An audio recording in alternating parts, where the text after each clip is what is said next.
you all ever been shamed? Shamed for your body, complexion, hair type, intelligence, how you speak, or for simply who you are? I have. Until the age of 7 due to being underweight.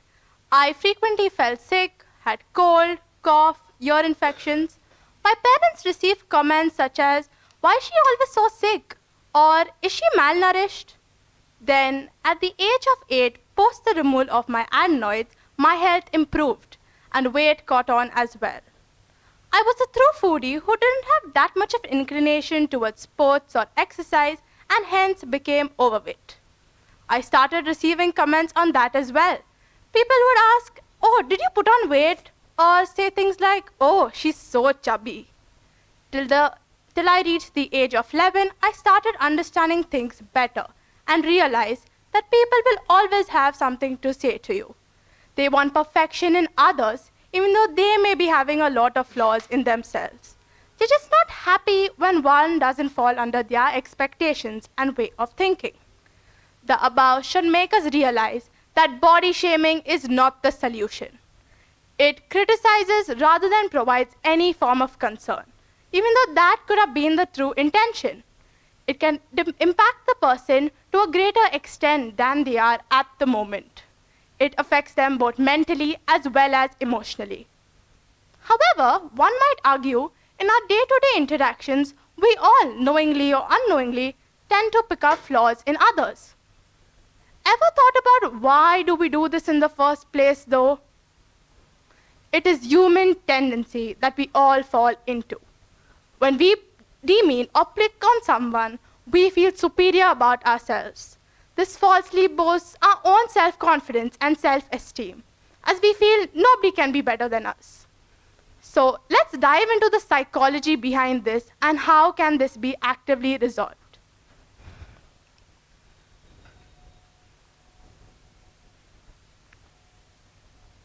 The first thing, the negativity bias.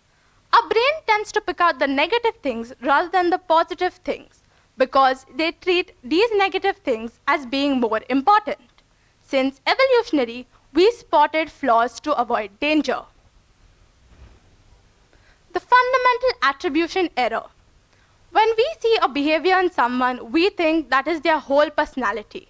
But we defend our own behaviors by saying it was the situation we were in. For example, if somebody snaps at you, you will think they are so rude and arrogant. But if you snap at someone, you'll say, "I was stressed today."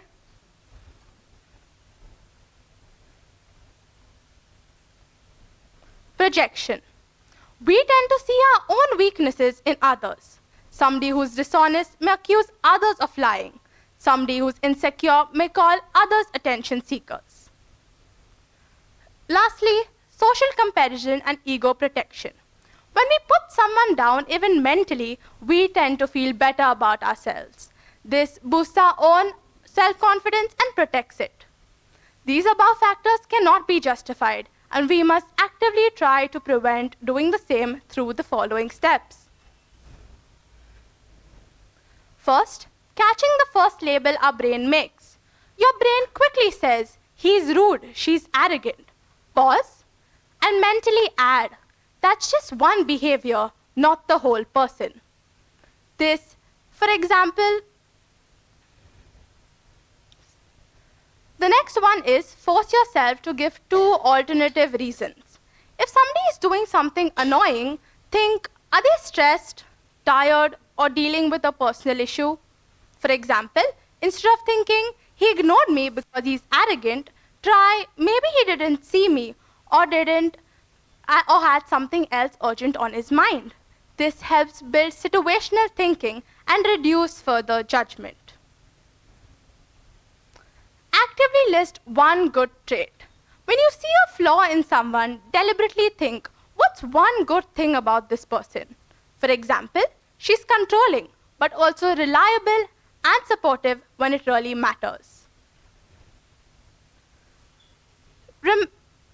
Practice the 10% rule. When you see a flaw in someone, think, this is just 10% of that person, not their whole personality. This helps reduce the negativity bias. Remember your own double standards. Think to yourself, when I mess up, do I want people to remember me forever for it? Why does this work? This helps increase empathy and reduce harsh judgment. Lastly, limit gossip about flaws. When we often gossip about somebody's flaws, our brain becomes more active in picking these negative aspects rather than the positive aspects of a person. What can we do to resolve this? Change the subject, or simply add a neutral comment, such as, yeah, but she's really supportive when it matters. I know this is the most difficult thing to do, but when we actively start preventing the same, we no longer intentionally or unintentionally hurt somebody else's feelings. It is difficult to change our mindset, actions, and way of thinking. But when we start doing this, we create safer, open environments where nobody is judged, ridiculed, or excluded. While judgment can damage, having the right speech and right tone can create a positive difference in individuals and the world as a whole. We cannot defend pointing out flaws in others by saying it's just a joke. We don't know even how much a joke can affect the other person. It can make them overthink, self-doubt, lower their self-confidence and self-esteem, or question their own presence and identity, as they will feel they are of no good use, neither now nor in the future. We must not insult, but rather try to provide a critique, constructive criticism. Let's understand the difference. An insult is intended to hurt, belittle, or demean someone. It focuses on the person rather than the action of that person. It uses a tone that is disrespectful, mocking, and dismissive. It doesn't provide any growth or improvement to that person. For example, your presentation was boring. You're just bad at explaining things. Instead, try providing a critique, such as what is intended towards the person's action, behavior, skill, or work. It focuses on that rather than attacking the person. It uses a tone that is supportive, respectful, and specific. It is time to break the vicious cycle of stereotyping and convert it into a virtuous cycle of understanding. And this starts with you, when you start unlearning the patterns of thinking you didn't consciously choose in the first place. Thank you.